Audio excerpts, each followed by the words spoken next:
from an audio perspective. That way we can go back. You see it flashing red, right? Yeah. That way we can change the audio later on. Okay. And we got the video now, right? So we're good. Mm-hmm. Welcome, guys. Pop culture. Hi. We guess we didn't know we were recording, and now we did. Yeah. And we were talking about weightlifting while we were prepping, so here we are. Yes, sir. I guess this is related. So what? Okay, so I get this. I guess I get this a lot. Okay. Where do I start? Yes. Where are you at? Okay. Now, just describe to me what you mean by asking me that. Okay, I'd like to know questions like, number one, do you currently work out or lift at all? Now, yes, at the school. How often do you lift? Every day of the day, every weekday. Weekends Okay. I take off. So like 5 days a week usually? 5 days a So that's week. good. Consistency is probably the most important thing. Yes. As long as you're consistent, you're going to see gains and you can't go wrong. Okay. So remember that just from now on. You are doing it the right way and that you are being consistent. Okay. Now the question is, see, it's like Mario, right? Mario can walk and you're still going forward. Mario can run and he can still go forward. Yeah. Our goal is to go from walking, progressing, to running, progressing. And then it will be going, you know how like they do like these Super Mario speed runs and like they jump and they'll hit something and then like they'll hit this is a shortcut. So that's kind of like how it is, right? You gotta find the shortcuts. Okay, so let's see. You're walking. I think that's the most important thing. Yes. And how much you weigh? Me. Last time I weighed myself, it was a couple months ago, but it could have changed. Last time I weighed, I was 145. You weigh 145. 145. That's pretty good weight. Okay. Do you ever weigh yourself in the morning and afternoon to see like how that changes? Don't have a scale. Dude, get a scale. Every morning before you go to school, get on the scale and see how much you weigh, and then every night see how much you weigh, and just weigh yourself as often as you can, and just keep doing that, and you'll see like how your weight varies. I know my weight varies between 162 and like 165 right now. Okay. And so I can see like it's always constantly changing. Mm-hmm. Okay, so like 145.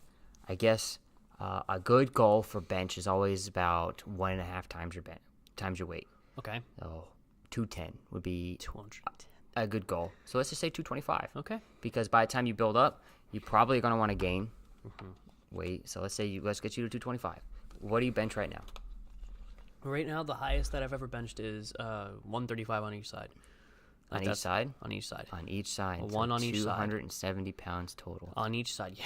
It was only once, though. You benched 270. It was only once. You hit a 270 pound I bench. guess. Those 35s over there at the 35s or 45s? 35s. It wasn't a 45. The 45s are the big caddies. The big ones, yes. The 35 is the one right below that because they have 35s, 45s, and a 25. I put 135 on each side. You put a single 35 weight. Not 135. That's what I was getting at. I need to word that differently because that's same reaction my coach had. She was like, "What?" And I was like, "Yeah, like." Okay, so common terminology is if you say I put a plate on each side, that's a 45. Okay. Okay, so a plate is 45. That's usually that's pounds too, right? That's not kilos. That's like 20.5 kilos or something like that, right? So a lot of people do kilos. Sorry, my mistake. It's okay. It's okay. We're learning. Okay, so 35 on both sides. That's 115. You hit that for once? Once. What's the last bench session you did? Most recent one? Yeah. That was today. What'd you hit? For how much?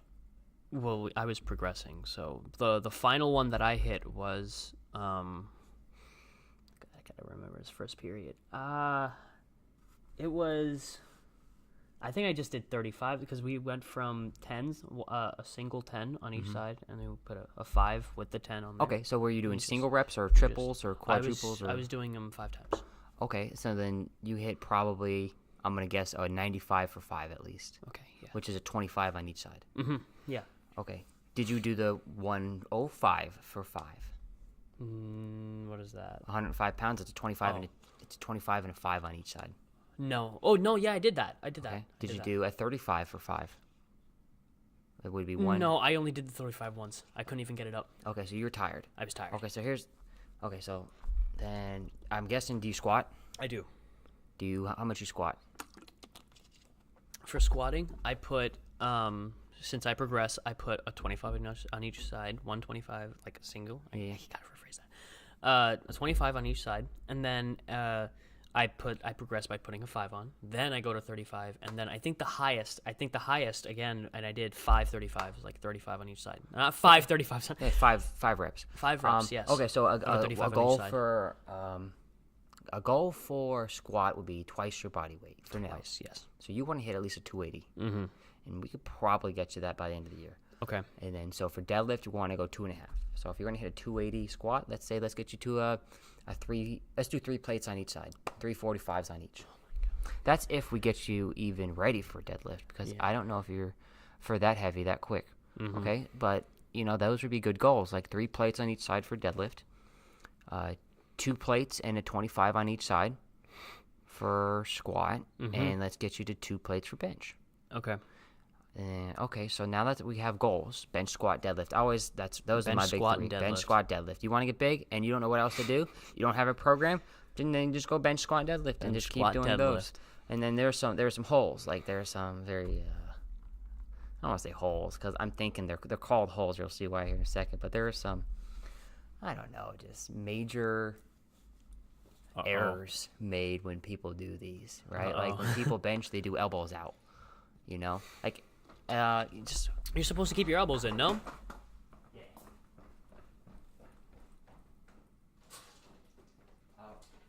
Stick. Yes, stick. The holy stick. Hold it with both arms like this. Just like that. Yeah, just like that. Now let's say I asked you. So how to bench, by the way. Let's say I asked you, holding your arm straight out, to break it in half. Okay. You feel that motion? Don't break it. I'm not gonna break it. Don't be too strong I'm not now, gonna break it. Hulk. But you should feel it like right here. Yeah. When you bench, when that bar comes off and you're sitting down, you're laying flat, break the bar. Do you want me to actually Bend it just a little bit right now. That's good. That's perfect. You see how you did that motion? Mm-hmm. You went from here to here. Do that to the bar. The moment that bar comes off and you hold that form, and then when it goes down, I'll do the opposite way, so I'll save it. When it goes down, you don't go straight down.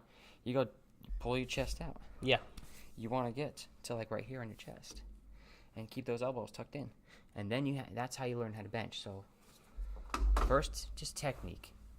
You're fine. If I was you, you need to condition, right? Because that's one thing that I learned from my coach, which was he had me conditioning for, oh my God, it felt like forever. Yeah. It did. And I was like, when am I going to go heavy? He goes, every time he's like, you need to be patient, and you will see when you go heavy why we are doing this. So like my squat was awful. Yeah. I thought I had a good squat because I could get in the hole. The hole is like when you go parallel. Yeah. I would go past parallel. I'd put myself in the hole. By the way, at the bottom, that's the hole. Yeah. When you bench, yeah. Hole, and the squat is when your ass is to the ground. Yes. Right? And deadlift, the hole is when you bend over and touch the bar. That's the hole, right? Because that's the lowest point. Mm-hmm. And my coach, Andrew Burdick, phenomenal, just a phenomenal human being and coach. He had me doing a lot of mobility exercises, 90-90s, hip hinges, anything that he could do to get me more flexible and just to get my ligaments stronger. And you'd be so surprised. I really didn't understand this until I really tried going heavy. Because when you're in that hole and you got heavy weight on you, your ligaments are straining. But if you can't get into that position without weight, how are you going to get into that position and power through it with the weight? Yeah. And I was just so surprised at how much conditioning really helped me to go heavy. So when you condition, you're supposed to do high volume. Maybe you either do little time in between sets, or you do 4 to 5 minutes in between sets, right? So there's this gap in between people. If you wait 1 to 3 minutes, I think that's what a lot of people do. And I read a study recently about that, or it was either Joe Rogan, or it was a study by somebody that I read that said there's you want to wait low time or high time. You want the full recovery, or you want very little recovery. Yeah.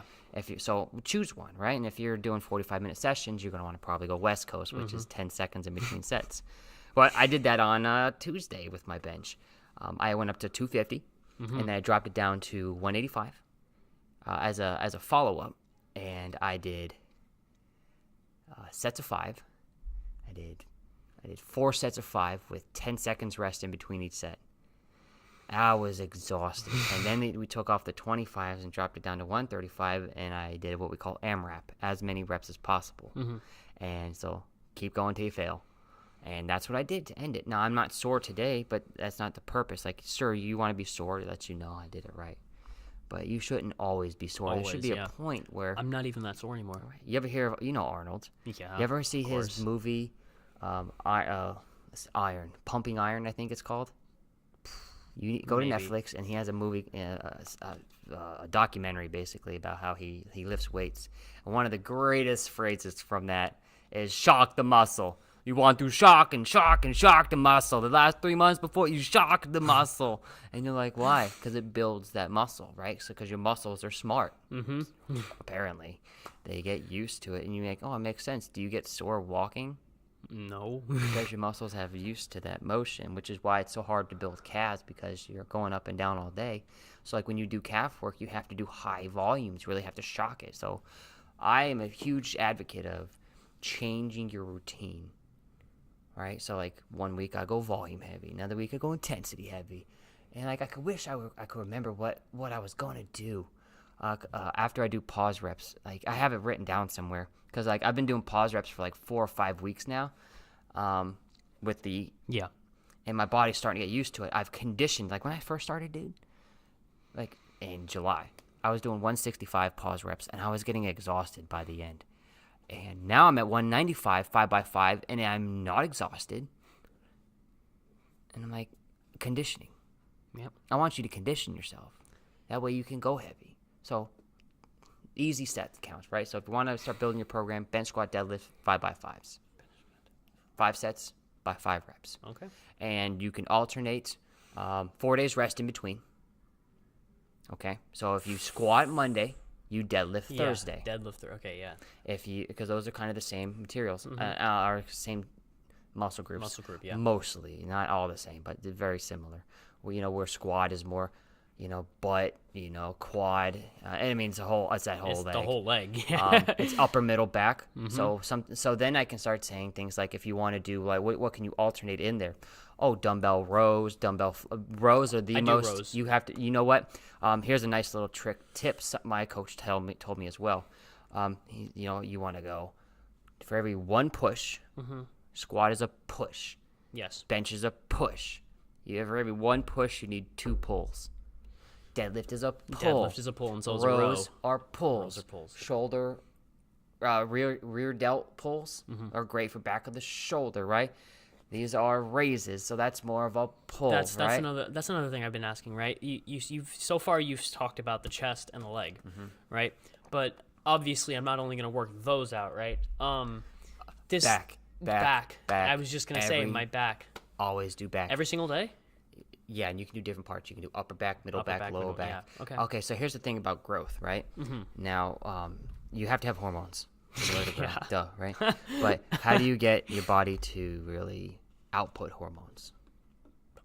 You eat. Oh, yeah, okay. I was about to say food. But what are the biggest muscle group, basically? Like if I grouped muscles, which are the biggest muscles in your body? Well, torso area, the chest and the back, your core is the whole stomach area, right? Yeah. So that's this. But your back, chest is here. Your back. Yeah, your back is literally from top of your neck, like to your neck top, down. Bottom. That's a huge muscle group. What's the other one that's major, other than the core? Other than the core, isn't it legs? Yeah. It's your legs, right? From legs and back. Where your tibia is, for top of the leg, right? Yep. From your hips to your knee. So when you engage large muscle groups, your body produces hormones, and it produces like your testosterone, right? And I don't know if you know this, but if you eat things with a lot of estrogen in it, like soy, it actually can prevent you from growing. Okay, yeah, I was about to say, isn't estrogen the opposite? It's the female version of it, right? Of testosterone. Yeah. So once you start hitting the legs and your back, your body's going to hit a growth phase, and that's what's important, is to get your body to start growing. Which means here's all you got to do: eat an extra meal a day. Yeah, I was about to say, so That's eat a little more. Yeah, 1 extra meal. 1 extra meal. Right, and then your body starts to grow. If you're really consistent, you should start seeing gains. Okay.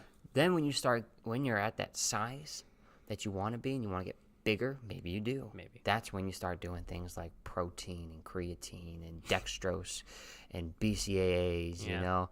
And like those are the main ones I can think of. Like there's so many other things, mass gainers, you know what I'm saying? I'm not you see, all I want is for muscle to be big and noticeable. I don't want to go too far with it, but maybe by the time I get there, I might want to. Okay, so how do you eat now? That's a whole thing. Right now, nutrition is, people have drops in nutrition. I barely even eat breakfast. Okay, which you should. Yeah. And so if you work out first period, you do. should eat some kind of easy. Okay, so let's sometimes when I get here, I have time to eat one of those bars That's fine. Yeah. That's fine. I have time to eat that. So real quick metaphor for you. I have a box that's this big.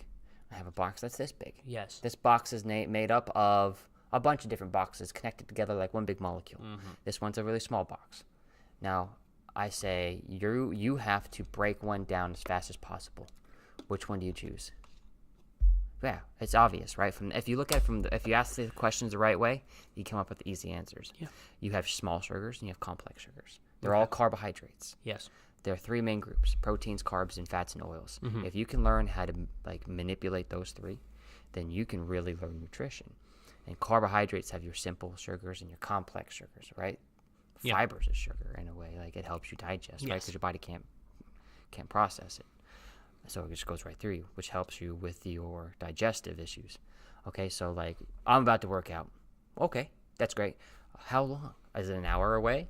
You want simple sugars. Is it 4 to 8 hours away?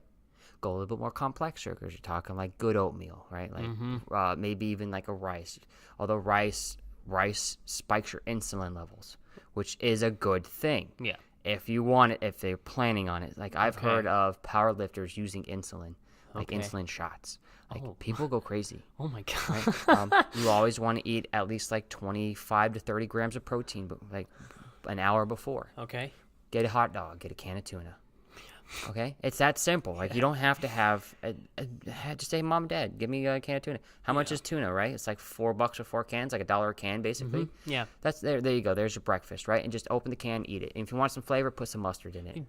But the thing is, when I eat the breakfast, right? I don't know. It's stupid, right? My bus, soon as it shows up, like within like a second of the school, bell rings.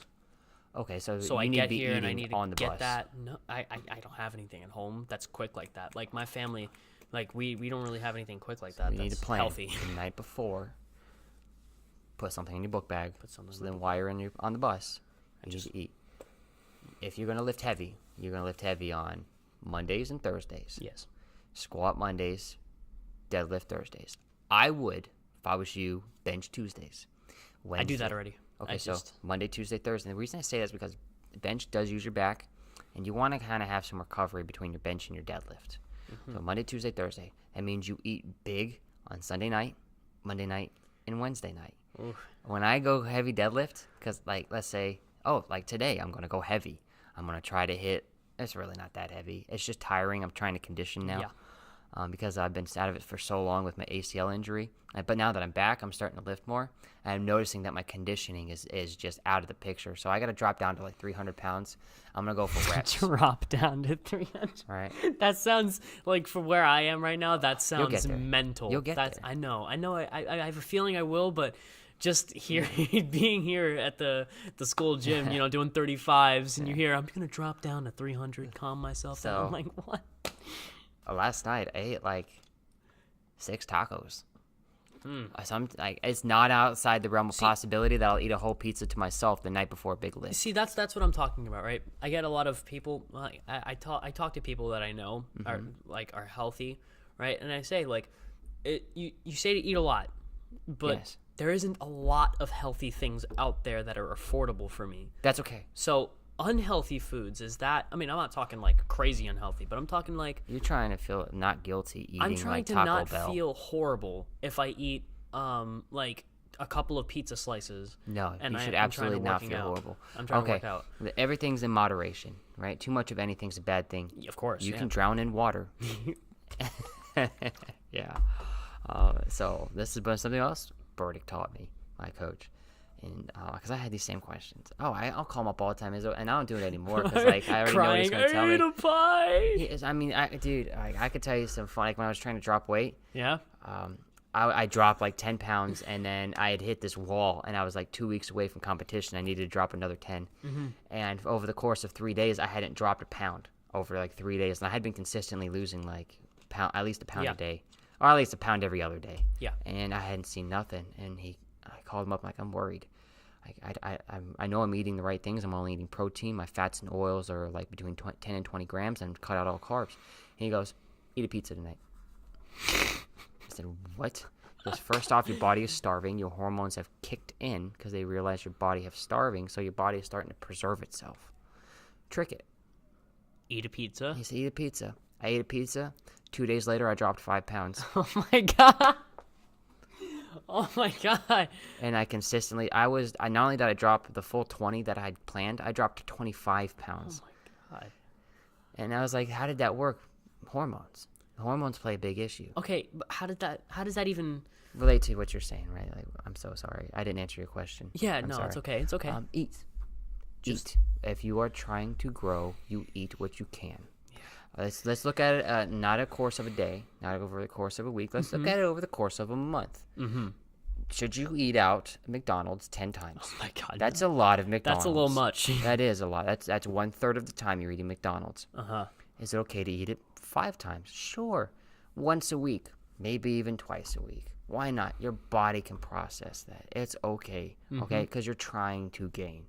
I'm not 300 pounds trying to shed weight, okay? I'm not trying to starve myself of go on some keto diet where I'm carbing myself to death, getting away from the carbs. And we don't even know the full impacts of the keto yet, right? You have people that go from 9 months a year, and then I've heard horror stories of people just getting ill because like they've starved themselves. Same thing with like the vegan diet. Even the vegans have to have supplements. Yeah.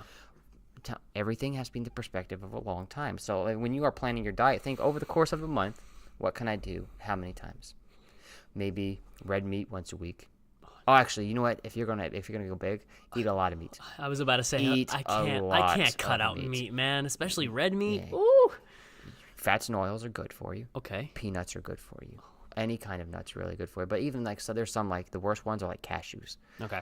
But who cares? Yeah. Right? So they have great sources of oils, good fats and oils. When you cook with oils, use like extra virgin olive oil. Don't use peanut oil. Don't use canola oil. Don't use vegetable oil. Don't use coconut oil? I recently watched a video on that too by a nutritionist, and they're saying that they're now starting to come out with some evidence that coconut oil can be bad for you. So I'm gonna pause on that one for a second. But you always hear something like that, right? Yeah, you always. If you eat it every day and every meal for 2 years, once again in moderation, I still think it's fine to eat. But I use extra virgin. Yeah, we use that too. I was just checking because I just I bought it and So here's what you need every meal. You need a protein, you need a rice or potato, and you need vegetables. Dude, I'm Hispanic. We got a lot of that second one Oh, already. you get beans too, right? A lot of beans. Beans are good, but you better watch out because the beans are also loaded with carbs, I believe. I mean, they're good to eat. Don't get me wrong. They're great to eat. Yeah, I was about to say, if that's what you eat clean, right? Yeah. Here's the thing, though. Like, you're going to start developing some fat on you. Oh, of course. How is you supposed to grow muscle if you aren't growing? I don't think you do you? Right. Once your body starts to stack on and preserve and start to grow, then you start to get bigger, and it gets easier. That's really what it comes down to. Because, I mean, I've always tried working out before, just doing the typical. My dad, he used to be like a bodybuilder, and you'll see that when you meet him at some point in time. I hope I do. He's a big guy. And he should know all this. Let me get to that in a second, because my dad, when he was working out, it was the 70s and 80s. Yeah, that's around Arnold when he was retiring. It was back then when everything was like. I'm not going to say everything. I know everything wasn't like this, but it was a lot of steroids. Yeah. Also, certain things aren't the same as they used to be, and I know that. Right. And I know that for a fact, right? But my dad, he believes in all the the original, and I know the original stuff does work, but there's stuff that works better. Right. He's walking, he's running, but maybe he can find the shortcut. Yeah, right. And there's stuff that's working a lot better now, and I know it'd get me to the results that I need to get. Yeah. Like this, what you've told me, he didn't tell me this. He told me like, he told me some of the stuff that you're telling me. He told me eat a lot of meat. And he's right. Run a lot. Do all this crazy stuff. And I'm I like, don't run. Yeah, and Ever. I'm like, I mean, yeah, and then my dad, he told me, If you want to run, you can run. yeah, I mean, I do anyway. Like I like don't. running. Running has been actually shown to prevent muscle growth. Why? How does that even work? You're burning calories. Well, yeah, but yeah, okay, yeah, that makes sense. All right, but he gave me this program, and I went with the program. It was he told me to do lunges, sit-ups, absolutely. push-ups, Absolutely. and pull-ups. Yes, definitely do pull-ups. Lots Right. of pull-ups. And that literally just legs, abs, chests, right? Well, there's really no legs in the things that you. Well, the lunges, but That's see, what the I was lunges talking will about. hit the side muscles Yeah. of the right, well, from your kneecap to your quads. Well, I mean, he told me to do squats too. I forgot to. Okay, say so squats. squats. Yes. Lunges are great, and when you start doing lunges, they're death. I hated lunges when I first They're started. death. I hate them too. I don't like them at all. Don't push with your knees. What? When you do lunges, people think you push with my knee, right? That muscle around my knee. No, you push with your butt, Oh. Never really and looked that at it changes the feel, and that changes the muscle usage. Oh. So when you get down there, push with your butt. Push with my butt. If you have to, slap your butt. It sounds weird, right? Slap that muscle, and then that does is that gives you like a little bit of feeling in that area, and then try to like flex that area. Yeah. So if you flick it, that's one of my favorite things to do to a muscle. Like Yeah, you told me about that. I flick the muscle, I feel it, and I'm like, oh, now I can kind of get where I'm supposed to flex in that area, and the pain kind of like ignites that signal. Ooh. So like when you get there, just give yourself a nice whack. You don't have to smack it. You Yeah, just just- chop whatever, right? Activate it, stimulate it, and Yeah. then say that's where I should be pushing from. Okay. So when I tried doing it, I would lose some weight. Like I wasn't exactly fat, but I was chubby. I was a chubby boy. Yeah, right? cheat going on. And I lost a lot of that weight. Like before I moved here, when we got here, after I started doing this, like I basically didn't have a neck, and I got But you there. were probably in what, 8th grade? I was a Dude. fat boy, bro. You're growing. You need to be fat. When you're growing from time until you hit like your teenage phase, you need to have some chubbiness to I you. know that. No, I know that. I know that. I'm just saying, like it was getting to that point that Oh, it like the shouldn't tipping be. point where Like it you're was getting to that area. unhealthy. Yeah, and I got Okay. here. My dad was like, "Here's this," and it worked. Right, I Mm-hmm. lost a lot of that weight. I was going outside. I was doing a whole lot of stuff. That's nice. Yeah, it was great. But then I hit the wall. I hit this massive wall. I was losing weight. No muscle anywhere. I wasn't having anything. It was just a scrawny thing. Well, you got muscle. I it did just not get- wasn't large. It wasn't even considerable. Well, you're not fat. No, I'm not. I know that for a fact. I'm just saying, You're like, even wearing a shirt that says chimichanga on it. I know it's on your mind. yeah, it is. But like, I wouldn't get anything. I was just doing it, right? And I told What do you think was the most effective workout for you? for that entire the that program program that you were doing? I think the most effective one that he gave me out of every single one was the push-ups. The push-ups. Because I can't, like, I don't know what it is. This Mm-hmm. is nothing. Like, I can't do anything with this. Like, push-ups are so hard to me. Really? Yeah, push-ups, they're so Still? hard. It's not okay now. No, like after I started getting back into it. Oh, of course, when you started. Yeah, and I got back into it. It's not that hard. Like I can do maybe 15. That's not bad. When I started though, like I could barely do Yeah. 5. Like You know- I was just Maybe you should incorporate push-ups right now. In the moment, you should. I played this interesting game with one of my buddies. oh, what is it? This is probably 3 years ago. Uh-oh. This is when I always liked to stay fit. Is this reckless Gabs? Maybe. Uh-oh. It involves a deck of cards Hmm? and a lot of drinking. No.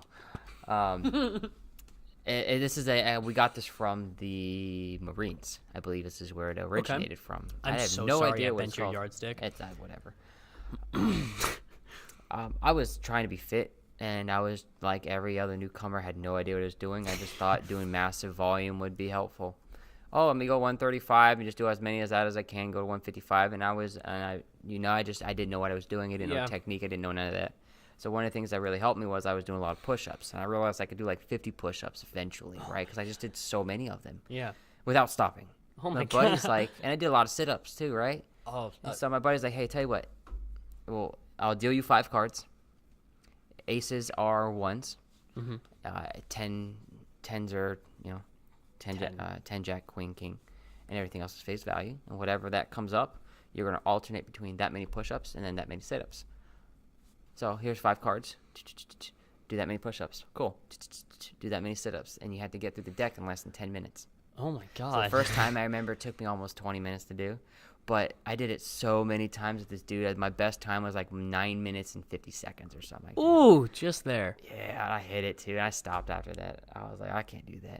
But I tell you what, man, I was very well conditioned. That's good. And, from that point of view, I think if I had met my coach now at that point where I was very conditioned, I think he could have upped my strength almost immediately. Just my power level. Okay. In terms of like what I could push for a single. I think he would have been like, oh my God, you're doing all this. Let me put you now into a point where we can get that muscle to grow. So condition. Yeah. Great questions, man. But yeah, the push-ups, and I forgot to say the sit-ups, because this front area was nothing. Like I couldn't do anything with that. Like the arms, no problem, right? A lot of grocery helping. That did a lot for me when I was young. My mom was like, hey, bring that inside. And I remember one time my dad walks outside and he's grabbing like 15 bags at a time. I'm glad I'm not the only one that when I go to shopping, I have to grab every single bag. Yeah. And I don't, 2 trips, no. It's a habit. It's a habit for me now, right? One and done. My dad walks out and he sees me grab like 1, maybe 2, maybe 3. He's like, what are you doing? There better be 10 on that arm when you come back inside. Right. I was want like, you to be wobbling when you walk in. yeah, I was like carrying the car inside, right? And then after a while, that just built up. I'm fine with that now, right? The small things. Yeah, right? the small things, right?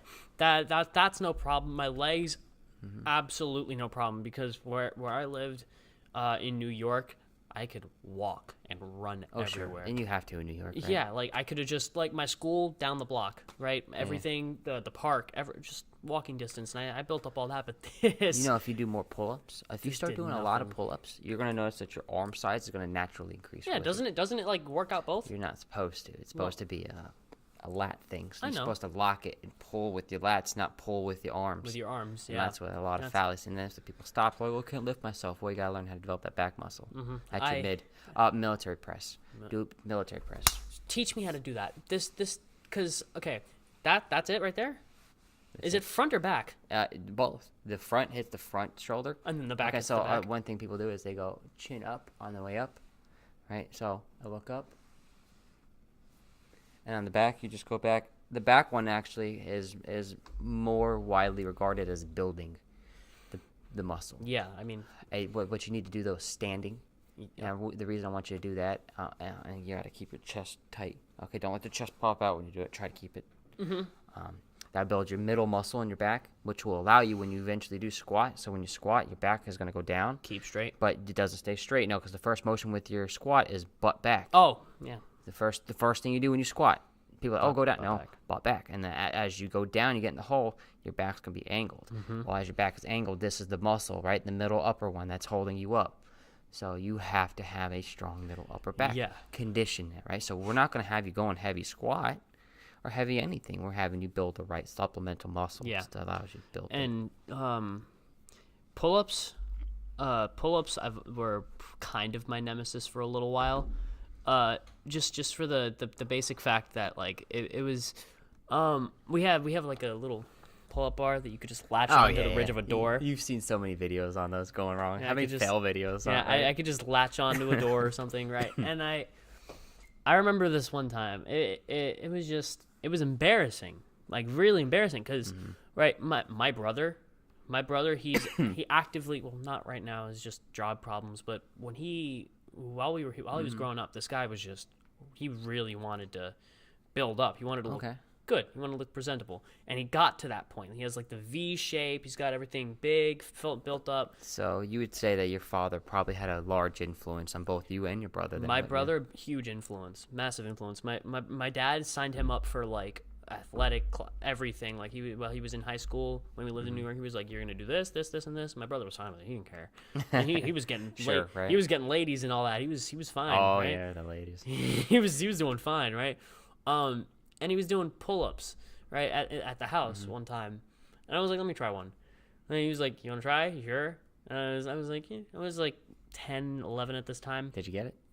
I got one in my head. Partial, right? Funny. In my head, I got one, Cool. right? Because when I got up there, I pulled. I was like, come on. And my brother's just sitting there like, Yeah, we all start there, right? And Everybody just like, starts at nothing, basically. And I think this was like the most I bent my arm. No. right Yeah. here, and I was like, ah, and then I had to jump off. That's And right. After that, I tried so hard to just get to that point where I could just Yeah. lock him out. And when my dad gave me the program, I was like, I looked at him and I said, "Thank you." Right? Cool. And that was always the first thing I worked on. I was like, 1, 2, 3, and I got to my brother. He was like, Well, now you have at least a decent look. Now you have yeah. Just play with it. You want to get to the actual stuff? Yes. Right? Sorry. It's That- okay. that was like, great, We, but- yeah, we just got involved in that conversation. Yeah. Can I say my news real quick? The one that I was trying to tell you before. Oh, okay. Yeah, big news. You want to do that now? Yes. I guess I need to get sure. this off my chest. I'm sorry. Do you? Yeah. Okay. So we're Well, gonna hold nerd on, out, hold guys. on, one second. I'm just kidding. I'm kidding. We're gonna nerd out. All right. So okay. Yeah, it's pop culture time. Pop culture time. All right. All right. So Revenge of the Sith. Okay, episode 1. Darth Maul. No. Right. Oh wait, Revenge of the Sith. Revenge of the Sith. I was like, no. Episode. It's okay. We're all Episode. there. We're all there. Episode 3. Episode 3. Anakin Skywalker at this point, Darth Vader. He gets the rest of his limbs cut off. Okay. He's crawling up.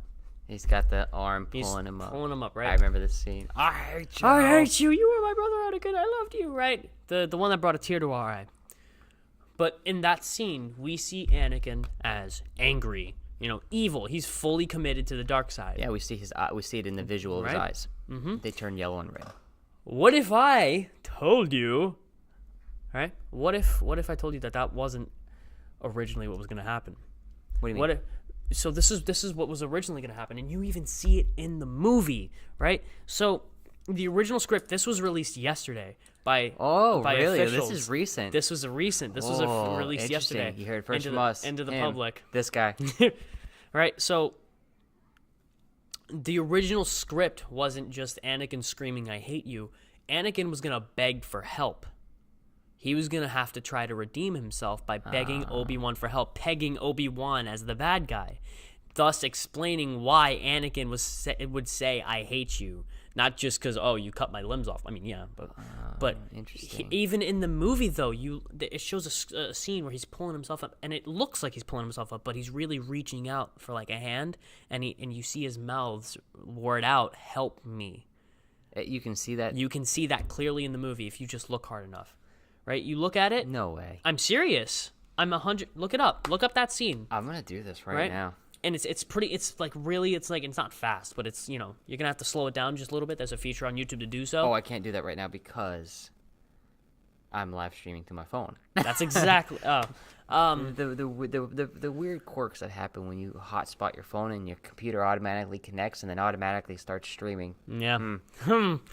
So yeah, it would have changed the way we saw Obi-Wan, in my opinion, because Right, if he had said no, I'm not going to help you. that was Right, because right now I feel that when he's like, "I hate you," it's like it's ripping Obi-Wan's heart apart. Mm-hmm. It destroys Right, him. because he doesn't ask for help, and that's all Obi-Wan wants to do is to help him. Mm-hmm. And the original script, it said right here, it was like, in the text, it said, the original script was for George Lucas walked up to Ewan McGregor, and he said, "You're gonna say, I won't help you," and Ewan McGregor's like, "Okay, I'm gonna change that up a bit, right? I'm gonna say I loved you in the past tense, just like in the movie, but I can't help you." Right, okay. That seems more... I love how these actors step up against George Lucas in these moments of characterization, that they know their characters better than George Lucas knows their characters. And he said, "I loved you, but I can't help you." Interesting. Right? Like, and I mean, yeah, we could have still seen Obi-Wan as, okay, yeah. He's the good guy, right? He would have helped him, but he's too far gone. But I just feel like in just that bash of like, and they had the scene played out. That's what makes me angry. Right. It was a deleted scene that they already put in the movie. Now, who decided to take it out? George Lucas. I kind of agree with that. I know. I do too. I'm not saying I don't. I'm just like, I want to see what the outcome would have been, right? Because well, he still wouldn't have helped him. Well, of course not. But I feel like Obi-Wan as a character would have been a little different. You really think that everybody would have viewed him that differently, though? I do. Okay, hold on. Did he not go try to save him? I mean, everything up to that was still all the same. He chopped him in half. Obi-Wan drawing his weapon first. Well, okay, listen. Anakin was pacing. He was dealing in absolutes. You're my enemy. Yeah. He tried to kill Padme. Yeah. You know, or he attempted to. I know that. I get that. Right. All right. He knew that Anakin was going to want to fight. Yes. Okay. But still, you shouldn't draw your weapon first. Is that in my not opinion, the Jedi way? It obviously. Did you hear that story about that little kid that got beat up and he's in middle school and he didn't fight back, and his response to like why he didn't fight back, he said it wasn't the Jedi way. Oh, that's okay. I need to find this kid. Mark Hamill contacted him. I want to shake his hand. I want to find him and I want to shake his hand. What did Mark Hamill say? I don't know. I feel like that's just between him and Hamill. I want to find that. I want to find that kid, and I'm just. The kid had a busted eye, though. Let me tell you that. Ooh, man, it's not the Jedi way. Yeah. Okay. So, but like, yes, I think that would have changed his view as a character in a whole, because okay, in a new hold on, let me explain. I'm waiting for you. In A New Hope, Obi-Wan shows up. Yeah. And he's talking to Luke. Mm-hmm. He's like, he's my friend. Anakin was my friend, right? It almost he's building Anakin up, destroying Darth Vader as an image as an evil person. Sure. But it shows him as a liar, almost. Anakin was a good friend of mine, right? We fought in the Clone Wars together, one of the greatest Jedi pilots ever. And then he goes to Darth Vader and he's like, he killed him, destroyed him, and I had to take care of him, right? And he's already. I see exactly where you're getting at. He's already changing the story. Right. But he would have changed the story for a different reason.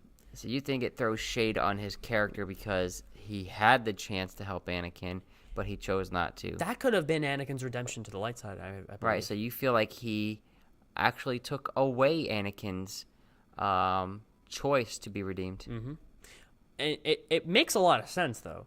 Anakin, throughout, as a character, he's always tried to kind of impress Obi-Wan, show him that he is the chosen one. Look at me. Look, I'm strong, right?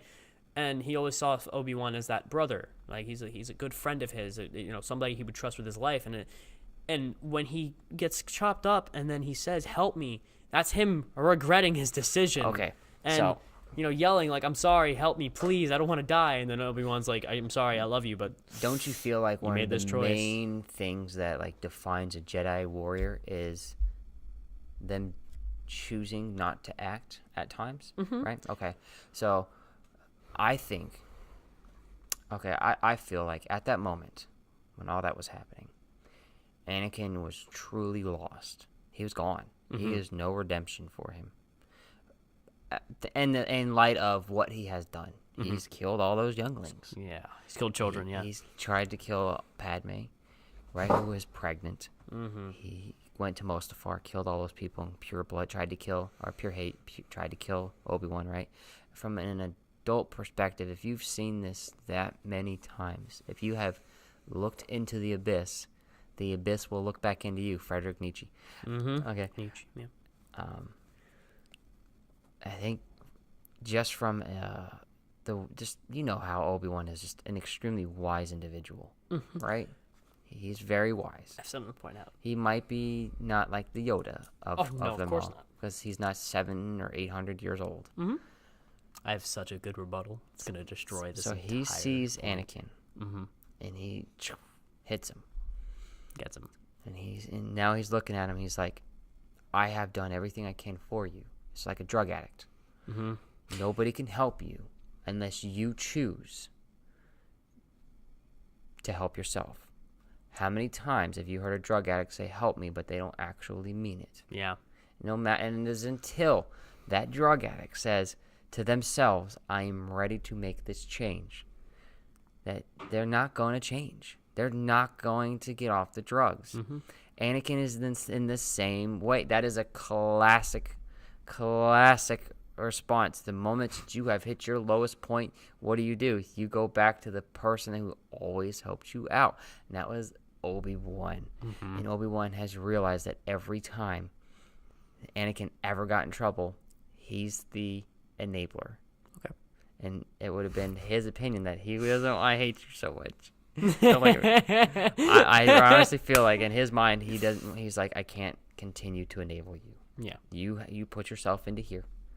I loved you, but I can't help you. Okay. You got that out of the way? I did. All right. Good. All right, Professor. Okay. I'm gonna tell you something, and it's probably you're not gonna agree. That's okay. Maybe. Who knows, right? Obi-Wan Don't you dare Kenobi. put thoughts in my head. Obi-Wan Kenobi is the wise man, but he's a very, very, very, very arrogant man. Prove it. I can. Oh. And all 3 of the movies that Ewan McGregor is Obi-Wan Kenobi. Oh, okay. And every single you're movie. Right. And the moment he drops down in front of Sidious with all those droids around him, I'm like, yeah, you're Sidious? right. Okay. Grievous. I will grant you that. You mean Grievous? Grievous. Yeah, you said Sidious. I know. Okay, so I grant it to you. Yeah. That he's very arrogant. He is. Remember in episode 2 when him? Yeah. I know. I'm sorry. We're gonna have to harken back to that horrible. It's okay. Just take a breath. I'm ready. Remember when Obi-Wan and Anakin are sitting at a table with Padme and a couple other people, and Anakin, for some reason, because he likes Padme, he's getting a little, like, hey, why do I have to listen to you? Stuff like that, right? He's talking to him, and he's like, and then Obi-Wan looks over, and he doesn't say, it's okay, I get that, I'm sorry, this is why. He goes, you will learn your place. He does. I am your master, and you are my Padawan, and you will you will follow my lead. Right, he doesn't say all that, but he literally says that, word for word. Does he say that word for word? You will learn your place. You will follow my lead. He says all of that in that order. and like, I mean, he should say that. Okay, he has the right to, but should he particularly? Because he didn't even finish his own training. Yeah, but he knows Anakin. Oh, yes, he does. Still, did he even finish his own training? He was. Bro, he took out Count Dooku. He became a master out of disqualification, technically. Bro, he took out Dooku. Okay. You can't defeat Dooku. A lot of people can defeat Dooku. But Dooku defeated Qui-Gon. Well, okay. That's a little different. All right, we have this thing in Smash Bros. Called Isaiah Logic. Are you ready for this? I'm not ready for this at all. I love Isaiah Logic. Okay. And if you play Smash Bros, you already know what I'm getting at. Let's say me, you, and Jalen are playing video games, right? Okay. I beat you, you beat Jalen. Okay. By Isaiah Logic, I'm better than Jalen. Yeah, because you just beat me, which I beat Jalen. But maybe you have a character that just straight up counters him. Yeah. Right? That doesn't mean I'm better than him. That just means Okay. you beat him and I beat you. So Because I haven't even played Jalen, but Isaiah Logic says. Yeah. Okay. Okay. And by that logic is I'm the best player in the world because I have beaten players that have beaten the best player in the world. You feel me? I feel you. So I get where you're coming from. I was using Isaiah Logic there apparently with I'm Obi-Wan. picking up what you're putting down, but here's the problem. There's a difference between training someone in a fight and trying to kill someone in a fight. Well, yeah. It's like practicing versus Count being in a tournament. Dooku was practicing with Qui-Gon. Did you know Count Dooku was his master, right? Yeah, with Yoda, Dooku, Qui-Gon. And then Obi-Wan. And then right after Phantom Menace, Dooku switches over to the dark side. Yes. Dooku switches over, right? And now he's fighting to kill. But Qui-Gon had an apprentice, which he taught a lot.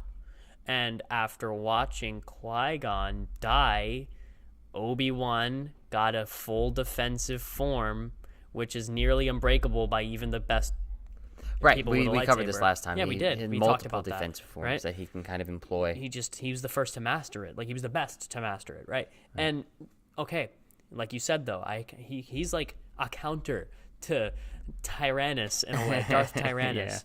And that's where I'm coming from, right? Obi-Wan, he's wise. I'm not gonna beat him down. He's a wise, strong Jedi, but he is an inexperienced, wise young Jedi. He doesn't have the same experience as Qui-Gon or Dooku or Mace Windu or Plo Koon. He's just a dude he is smart, but he's not. There's a difference between smart and experience. You can be smart, But he was extremely experienced by the time he chopped off Anakin's legs. of course he was. I'm just saying, arrogance doesn't just leave. It can. It can. Didn't. Well. Because in episode 3, Oh, dude, what does he say right before Anakin?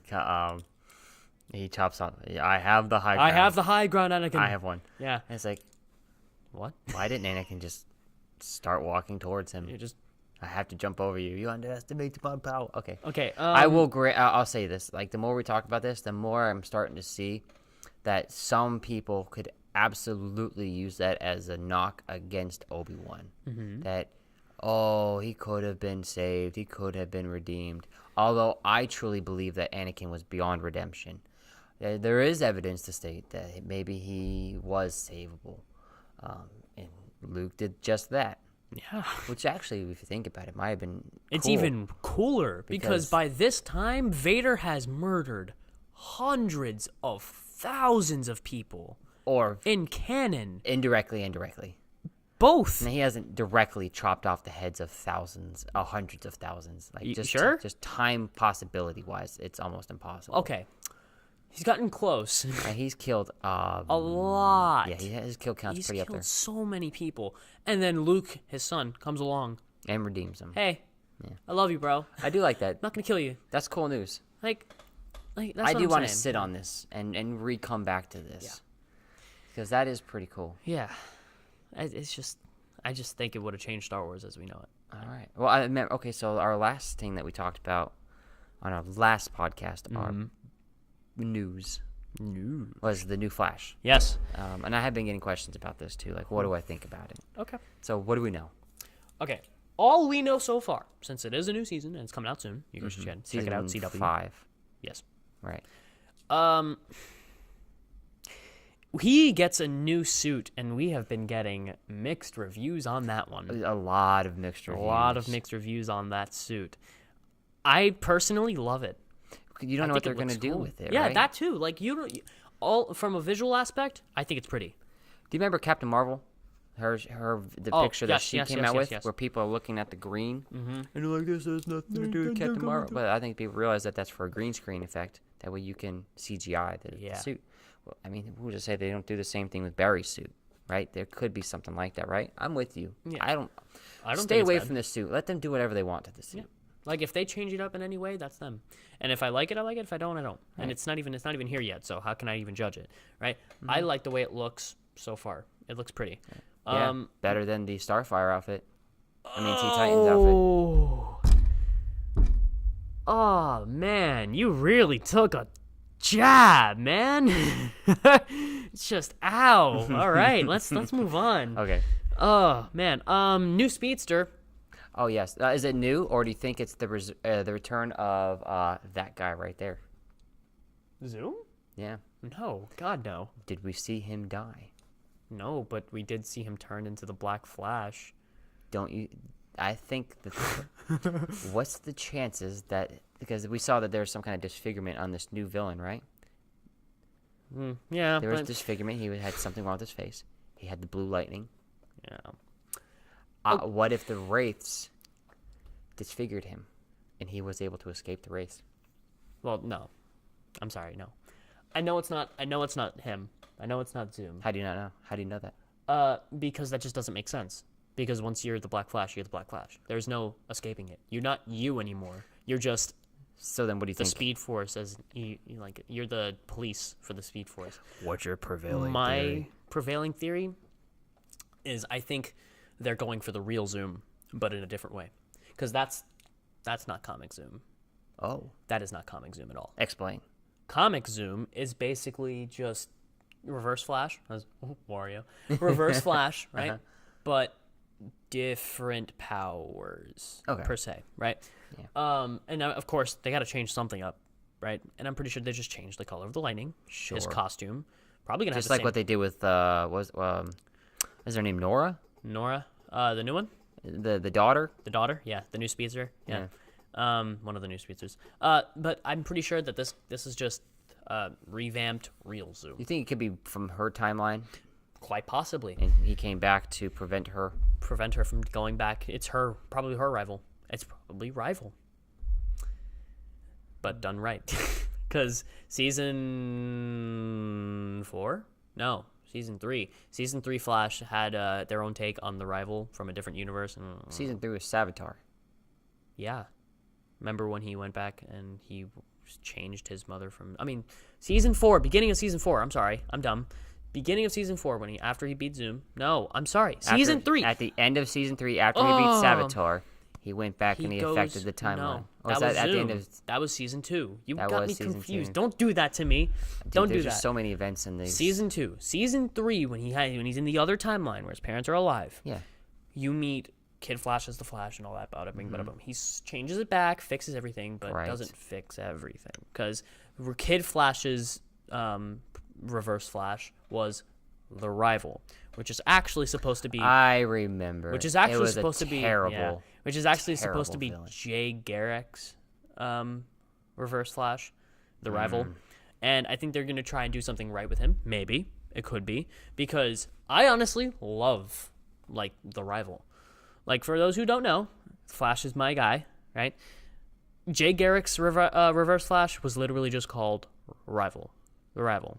And his Reverse Flash wasn't just reverse of his colors. He was just this dude that was just... he looked like a shadow. And he ran around. Well, that's because back in the 60s, I think... You want to try again? Was it the 40s? Yeah. And I have these comics. I do remember that what they would do is they would run so fast that you couldn't be seen. And now they're like, we just vibrate, which makes us hard to see.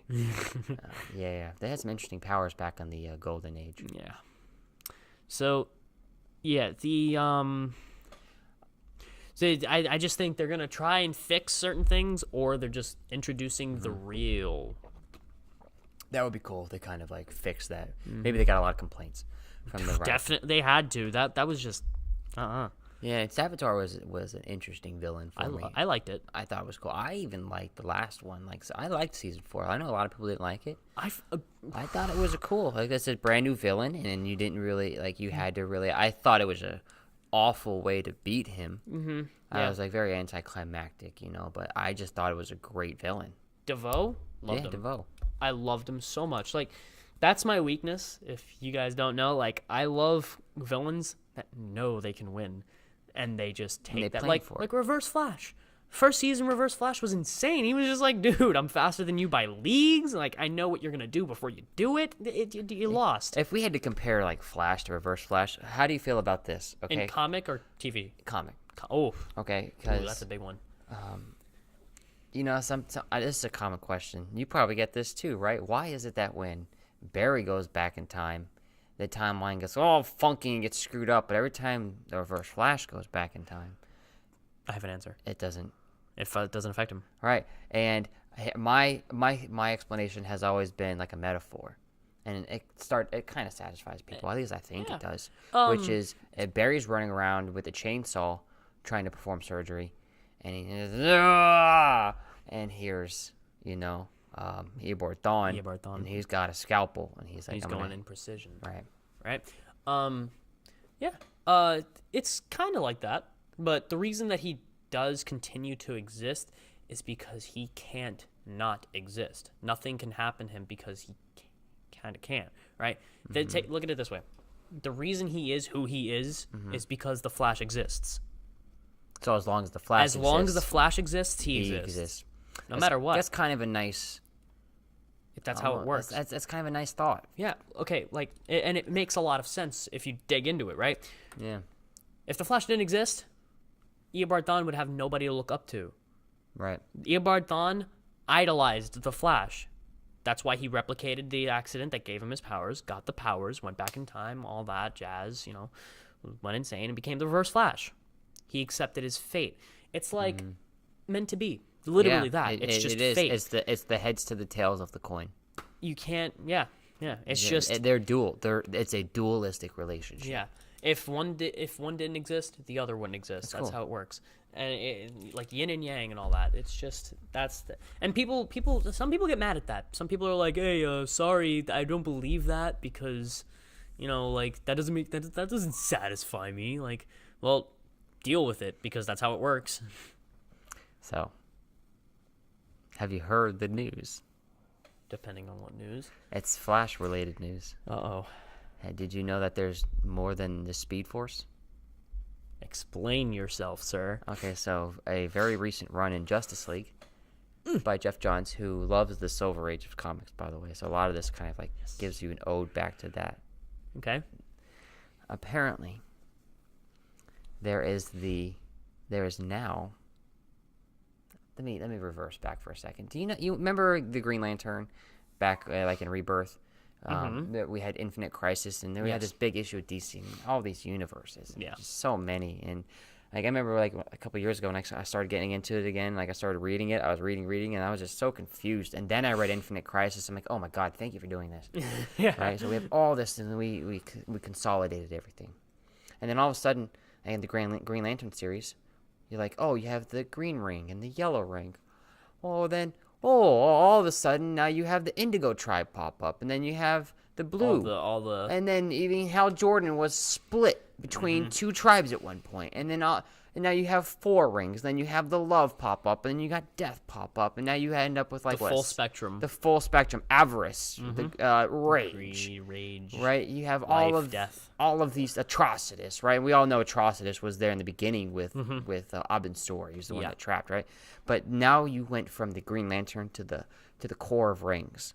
And now you have this huge emotional spectrum. So what DC did was they showed you, hey, there's more to this.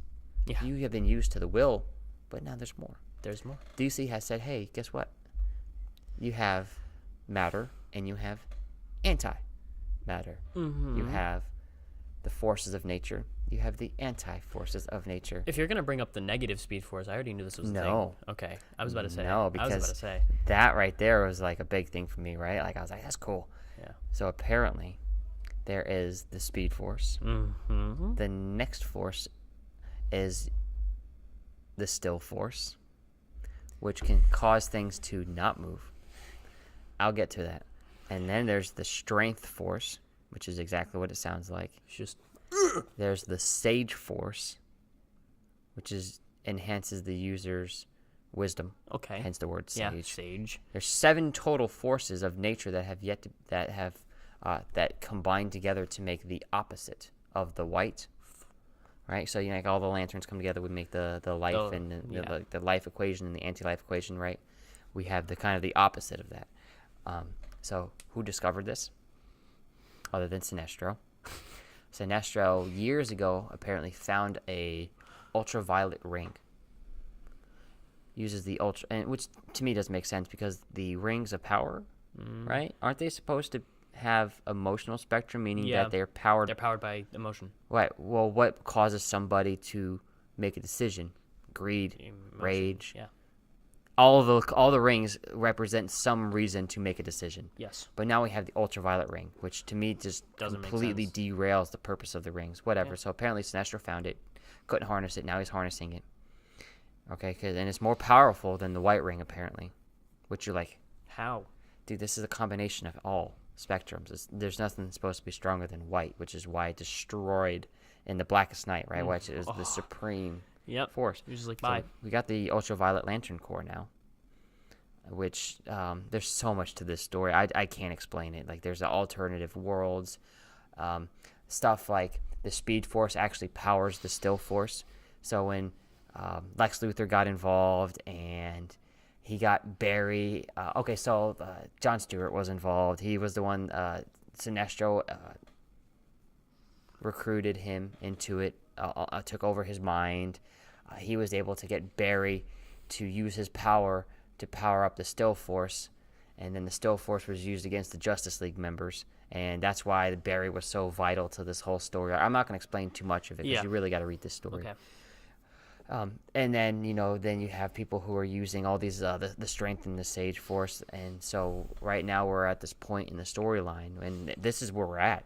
Oh my god. Where it's seemingly impossible, the typical hero's journey. Yeah. You go into the alternative world now. We're in the chaotic realm, and now you have your villain, and you haven't had the talisman yet. And I think the talisman, you got 3 more forces yet to be discovered. It's got to be one of those 3. There's going to be the one above all. Oh yeah, of course. Type presence. I like how I Are you okay there? You just said 2 gods in one I sentence. know, and I made it useful without actually referring back to them. That broke me for a second. I was like, oh, that's good. DC Marvel combined. But yeah, it's interesting. Yeah, I don't know how I feel about this. How do you feel about the Jeff Johns run of? It's almost Grant Morrison-esque too, with the way that they kind of pull this out. If you ever read like the Morrison comics, the way that the things kind of like die just to kind of like show you an alternative view. I don't know how I feel about it because I don't know. I'm trying to figure out how to word this. Okay, so one more thing too. You know the Dark Metal series? Yes. It's a lot. Yeah. The current theory is that the Dark Metal series happens. Oh no, I'm so sorry. I was thinking the Doomsday Clock. Oh, okay. Because the Doomsday Clock thing is, I just got into that. I'm like, holy crap. Yeah, that goes in the same universe as the Metal series. I apologize. Go. It's okay. Go. Okay. The lantern rings. Mm-hmm. That makes a lot of sense to me. Like a whole lot of sense. Like, okay, you have will. Right. That's driving not the only force. emotion in the universe. Right. There's got to be something else, right? You got Fear, all the other ones, love, right? Compassion. That I can get behind. I don't know if I can get behind. This goes fast. That stands still. That's ultraviolet. This strong. this smart. Like, okay, yeah.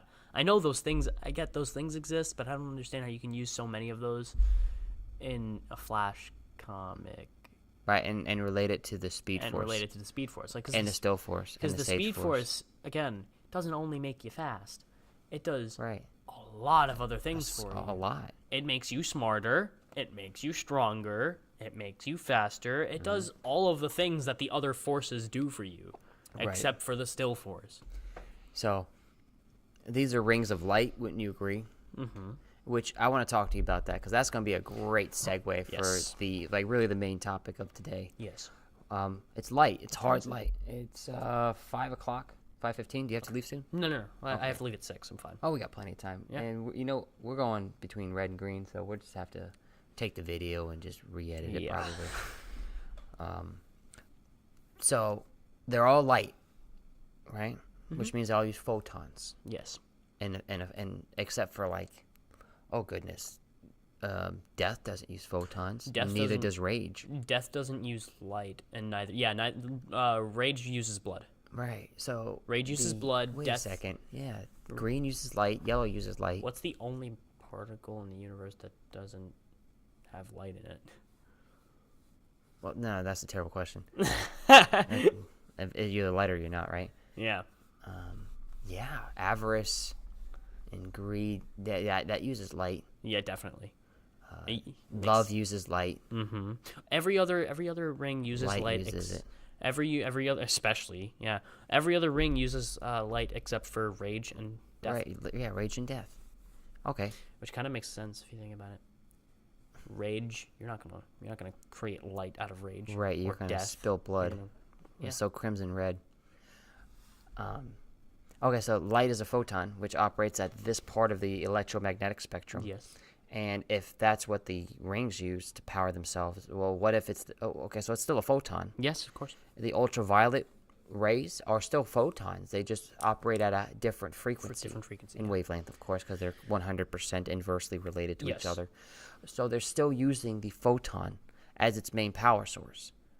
Okay, it's still a ring, and just like how the other rings are still rings, but it's not an emotional spectrum now. And they're just saying it's the electromagnetic spectrum. So does that mean they're gonna go? Oh, we have the X-ray ring. We have the gamma ray. Yeah, I was ring, about to say, like, right? what? Microwaves, radio waves. Microwaves. Okay, so let me think. Ultraviolet. So Roy G. Biv. So that's on the right. It's more intense, which would make sense why they say it's more powerful because it's ultraviolet. And after that, you come are your X-rays, and then after that are your gamma rays. Gamma rays. Okay, so like, are you gonna keep going higher up on the spectrum? Is it gonna be the gamma force? Like, I called it right here. Gamma force. Gamma force. Yep. Sounds like a team Hulk would put together. It would. The gamma force. Okay, but you know what I'm thinking? Ultraviolet ring. What if it's not an individual ring? What do you mean? What if, like you said, it's more intense, but what if it was originally just an emotional spectrum ring, but it wasn't like it, but then like something happened to it and now it uses ultraviolet, right? It's still, let's say if it was a hope ring or a fear ring, like you just found another fear ring, but it was interfered with in some way, which made it emit not just regular hard light, it just used ultraviolet. Oh, so you're still trying to figure out what's the origin of this ring. Well, yeah, I'm still just trying to figure out how it works in some way, which they shape, haven't or form. explained yet. Like, it's very wide open. That's what I'm saying. Like, what if it isn't like? What if you can just do that to every single ring? It's like a power up. Interesting. It's not just its very own thing. Interesting. So it would make sense that way in my opinion. It's not just hey, new I gotta ring, go back and ultraviolet, right? It's like this Justice League something comic. happened to it. It got powered up, and it's just Right. It's insane. It could be. It could absolutely be. And the ring does have a color. It's like a purple, violet, right? But then so is the indigo. Indigo. Oh my God! I think they were probably hinting at this the whole time. Because it's the indigo, Roy G. Biv, blue, indigo, violet.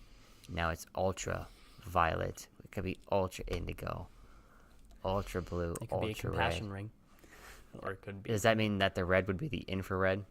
I had to. It generates heat. You didn't have to do that.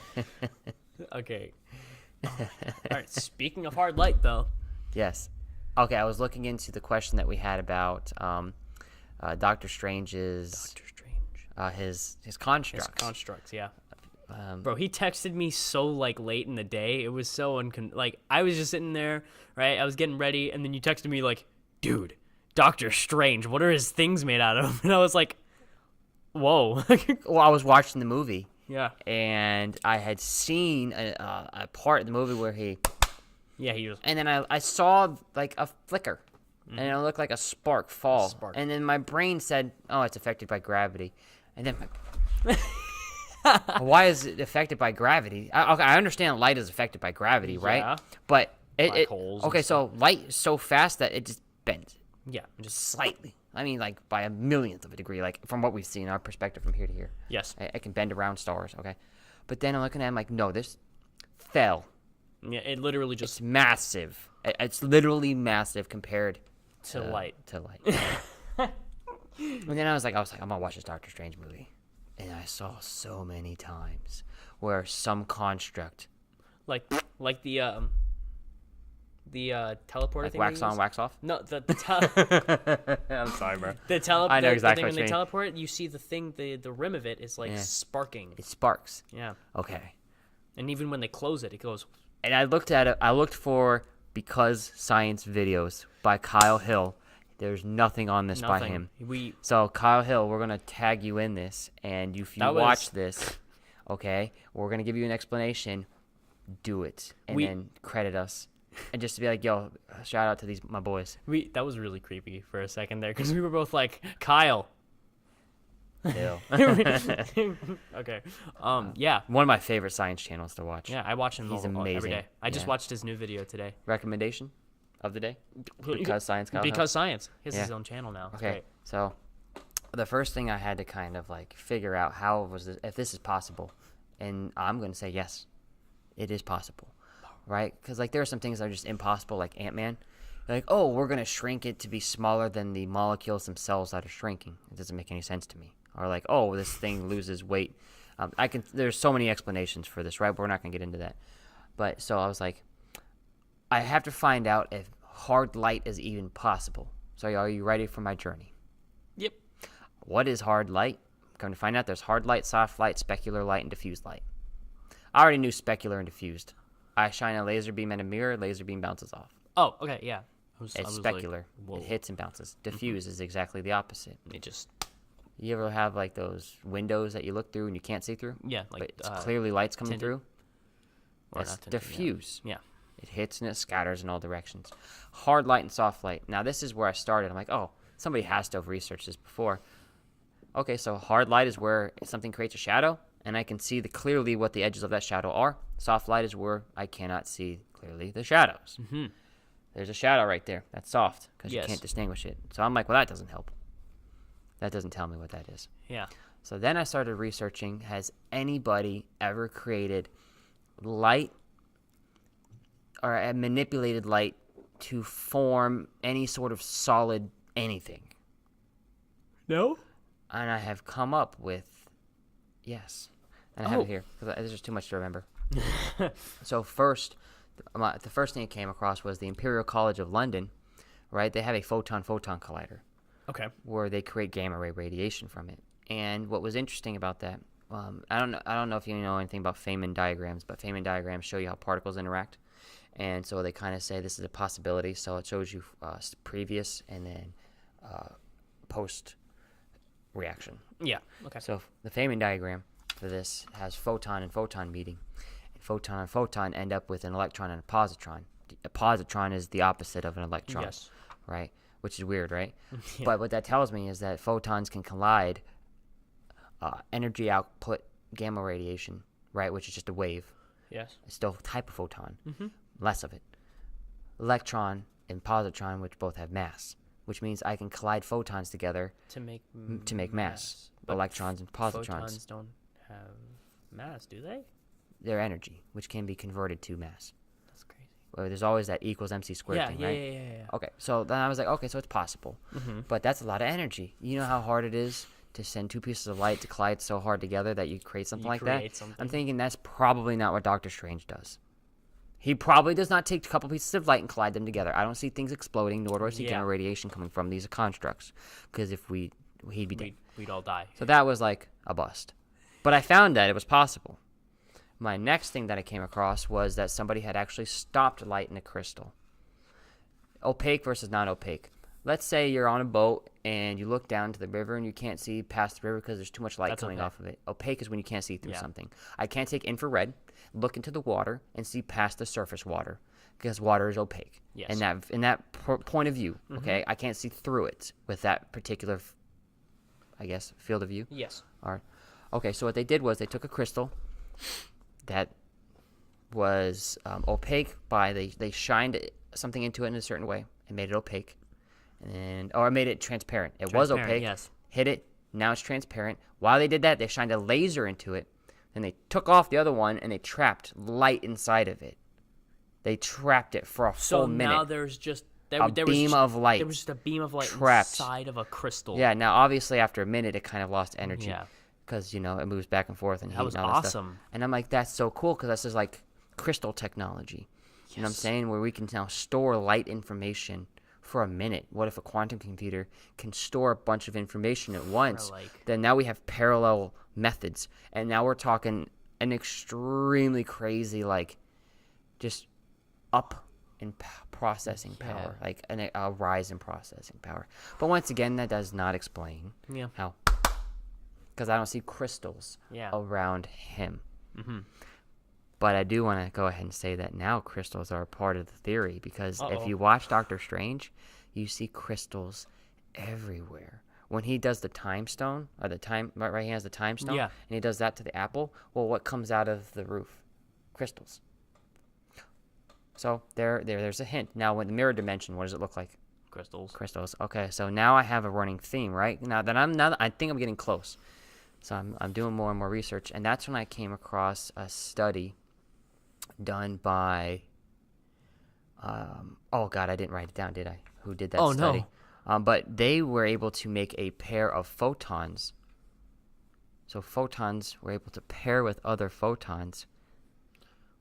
Oh, I thought you meant they got a pair of photons. They made them pair up? They made them pair up into like, and I don't know, I couldn't decipher whether or not it was multiple pairs. But what they did is there's stuff called rubidium material, and they made a cloud of it. Yeah. They shined it through it.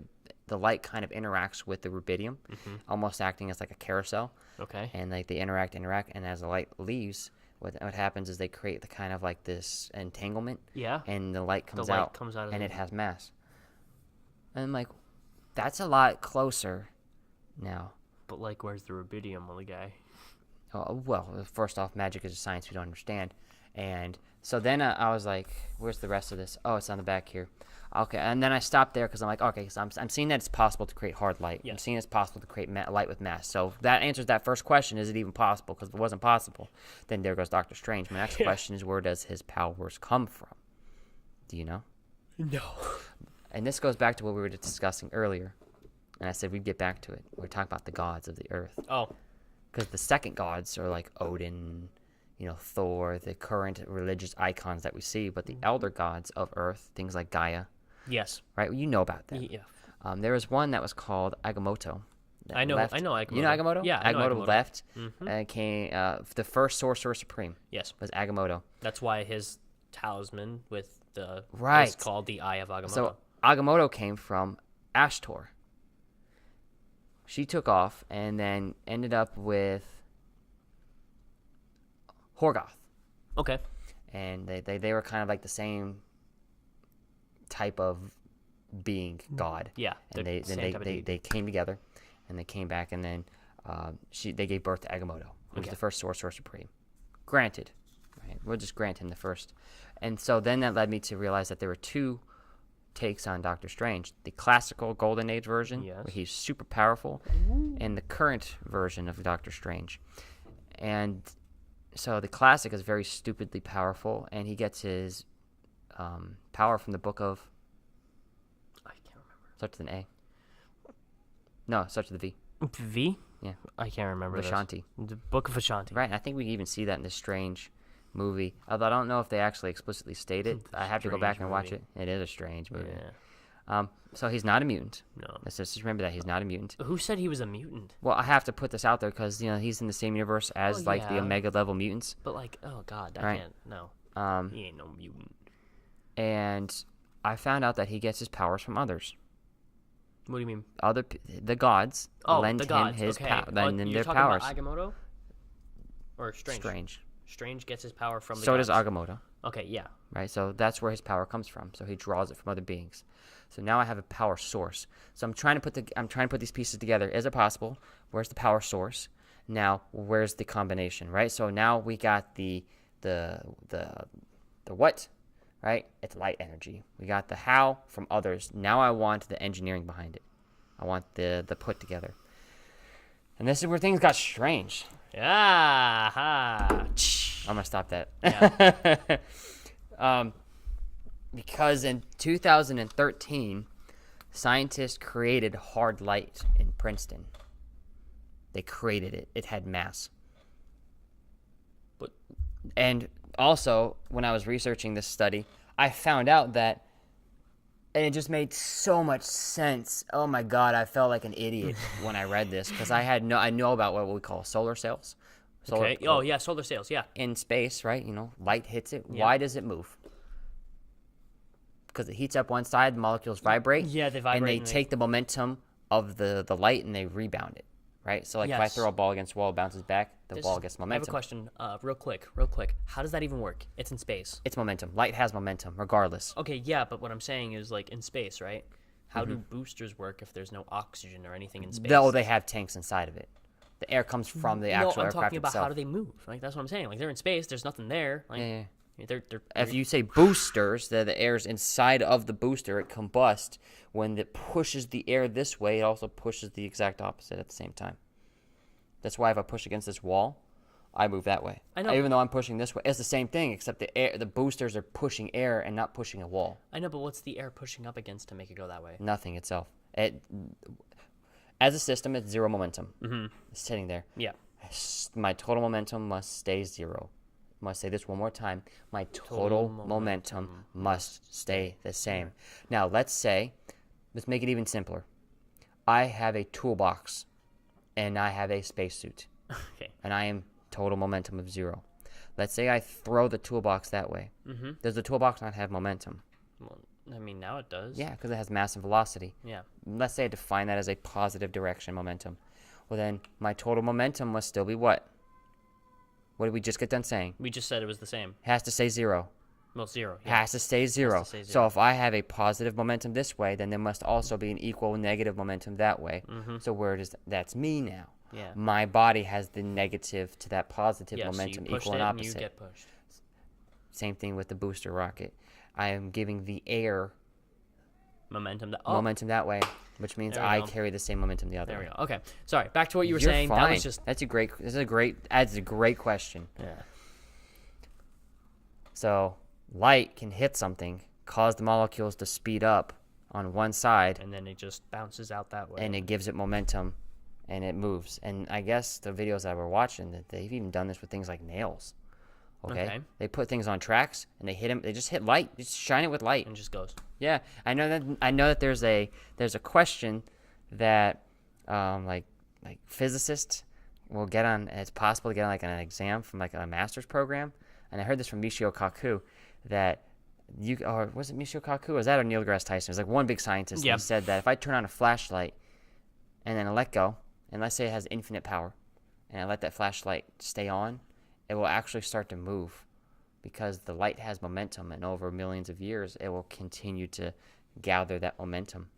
It's not a lot. Will it go faster and faster? And it'll go faster and faster and faster and faster and faster and faster. And then eventually, it'll keep accelerating. Eventually, will it continue to go? Since it has infinite energy, it would take it would take longer than the life of the universe in order for it to like reach the speed of light. Okay. It would take a long time. Yeah.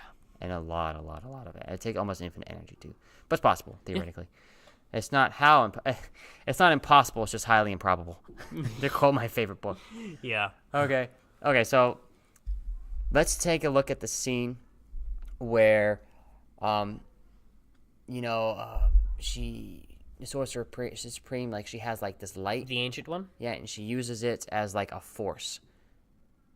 Right? Like she's. Oh, yeah, okay, yeah. Right?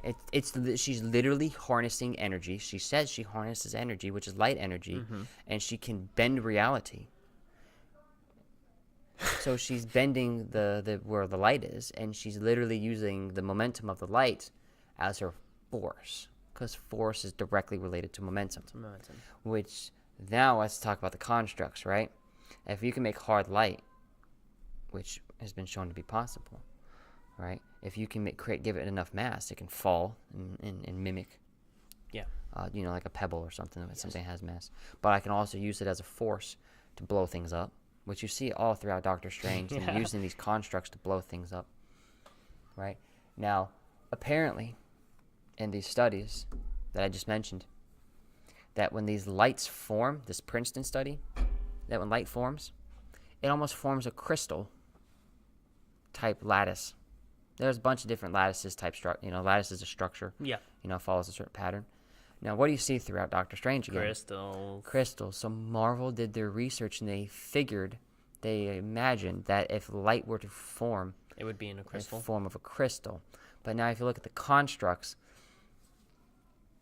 they're not crystals per se. They look more like more like rings of fire. Right. Like thin fire. Which means that it's probably just heat energy. Mm-hmm. And more than likely, these constructs, maybe they use light as an energy source to heat it up, or as a force itself. But I don't think these constructs are made of light. I think they incorporate. They use the light. They use the light, right.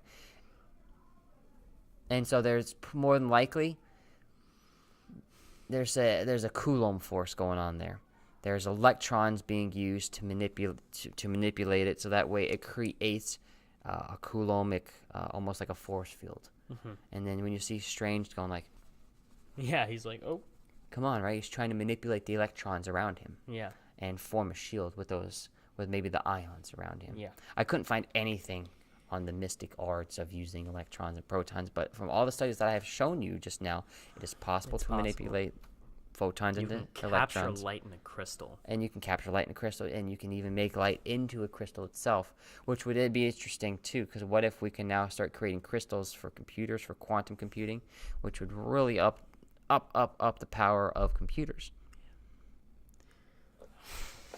And I would love to see Kyle Hill take this idea I'm- and really just use his team to take this idea and to just explore this even more. Yeah. I mean, because he has the whips that he uses. He has so many different magical tools. And, you know, they're not all the same physics. You know, like, they're just not. You know, how does he take a black hole and that just turn it into a bunch of, what was it, butterflies? He turned it into, like, some type of weird little butterfly thing. Yeah. Right. And that would take me some time to think about, you know, because he's warping reality. Yes. In some fashion. And so he can control the fourth dimension in some way. Created life. Literally flew it at him, created life out of it. I wonder if it was because they look like they dissipated. Well, okay, they probably did. They could have been just constructs. Yeah. Who knows? Because remember when he went to multiform, right? They were just constructs. They weren't. They had no soul. And I know this because you could see Thanos activate the Soul Stone and find the real one. And find the real one. And then use the Power Stone. And then he hit him. Right, so you know, like, they didn't have souls, so they were just probably mirror images or something, right? After images. I wonder if Not after images. Doctor Strange is such a douche that when he destroyed the black hole, he's like, I'm gonna make it rain the butterflies. So he chose to rain butterflies. He's like, well, how do you like these now? That's kind of funny. Oh my god. That's a lot. Yeah, that is a lot. Props to Marvel, man. Oh, and here's something else I found, too. Apparently, because when I was looking into this Elder thing, yes, we've talked about Mephisto possibly showing up. I came across Sigourney Weaver. Okay. A rumor that she could possibly be playing a character in Marvel, so I looked into it, and I don't know how to say this name, Chthon. He is in the Dark World. Yeah, Chthon. And I guess there's a connection between. I don't know. I need you to kind of help me out with this eventually. Maybe we should research this. But she could possibly, I guess, rumored to play Chthon or Mephisto, which would go right into our theory that we were talking about, where Mephisto could play a key role with Loki. Yeah, with Loki. Mm-hmm. Yeah, my I was talking to my dad about this. I told him the theory. I was like, listen, we think this, this, and this. And he was thinking about it, and he was like, I don't know. And I asked him, why not? Right? And he said something. He said something that hit a little hard for me. I don't know. When you say hard for you, mean to accept? It was I was like, oh. Or is it just complex? It didn't change hard? my mind. Oh, okay. It was just like, I can see where you're coming from there. Okay. Right? He said he had the clone theory. Right? Loki used a clone, right? Okay. And I said, listen, it's pointing to, I know it always does, but this is a little much, right? So my dad was like, okay, if that's the case, right? If that's the case with Loki, like he's not, like he's dead, right? Who else have we heard died? And they just Heimdall. never died, right? We heard they died. They didn't die. Right? Well, Heimdall is dead. But Heimdall is dead, and that's why, right? And that's why I saw where he was coming from for a second, right? Because he was like, they say all these people die, they're never dead. And I was like, I get that. Yeah, it's comic book, right? It's comic They books. never die in comic books. And then he said, because I said he's in Valhalla right now, and but my dad said he can't be in Valhalla. I was like, why not? He said because these people would never allow that to happen. He's Loki. They know him. They know what he is, right? He's a trickster. Right. He's probably like... He's not even of this Asgard. Entire thing... He's not a bad person. He's just a trickster. Dude, his name is Loki. It's like, as... that's him, right?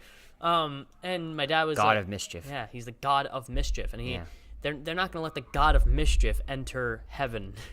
I think he's in hell. I think... And in the comics, he has... many a times gone down He's been to every realm he can possibly get to just to get Thor pissed off. Do you remember the story where Loki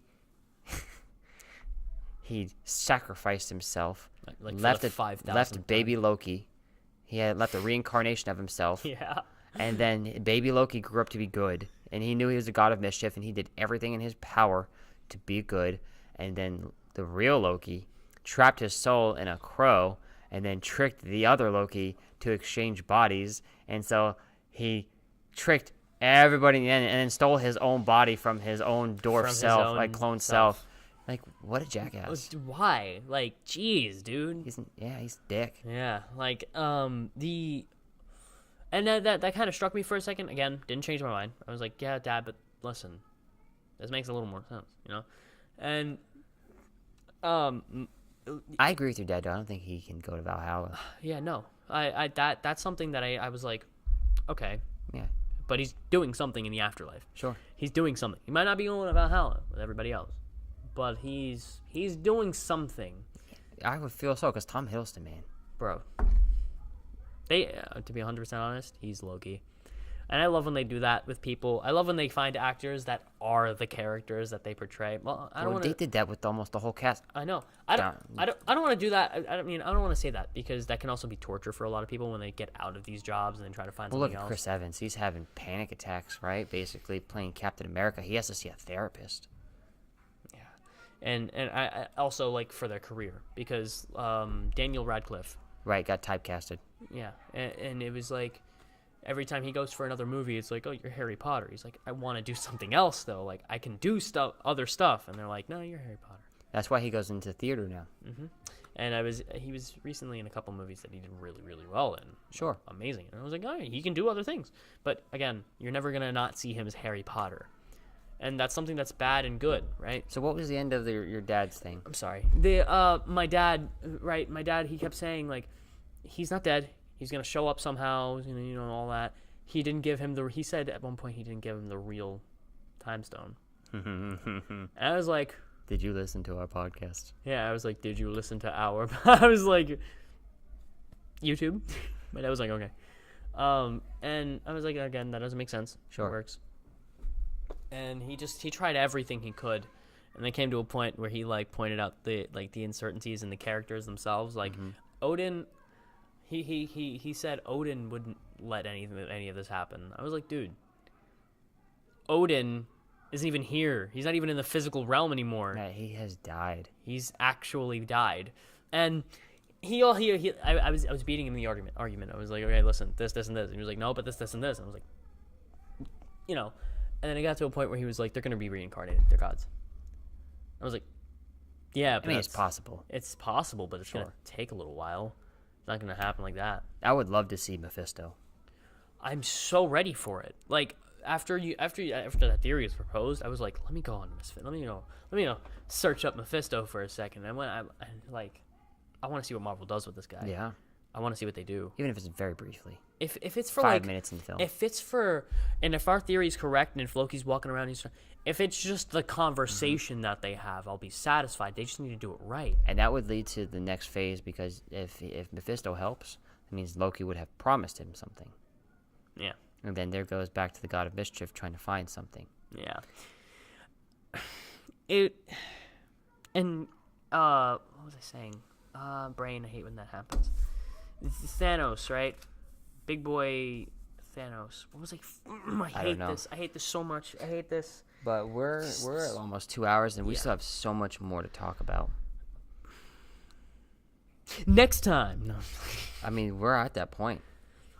What time is it? It's an hour and 45 minutes into it. No, like, what time is it? 5:45? Yeah, it's like that time to go. So, I have a next time if you have a next time. Well, it depends on what your next time is. Yeah, I'll do my next time, and then you do your next time. Okay. Next time, did the Spider movies tease the Sinister Six? Did Marvel mean to fire James Gunn? Was it already planned before the Guardians movies were finished? And Tom Hardy signed for 2 more movies? That's all I got. That's for next time. That's amazing. Mine's just next time. Origins of Venom. No, the symbiotes. Oh, symbiotes. That's what I meant. I'm sorry. I don't know how to. Yeah, that was just I just thought it was the only topic I got. Like, you have like 10 of them. I'm like, right. Well, I mean, these are all things that like I've been researching, origins of and symbiote. then, I found out that Marvel thing. I'm like, that can't be true. So we have to talk about that because that's a crazy topic of conversation. Like, did Morrow really mean to fire James Gunn? You know what we could do? What? Maybe this could be our first two-parter. Oh, like part 1, part 2? Boom. All right, that's it for us. All right. Hey guys, if you tuned in, thanks for watching. It was fun.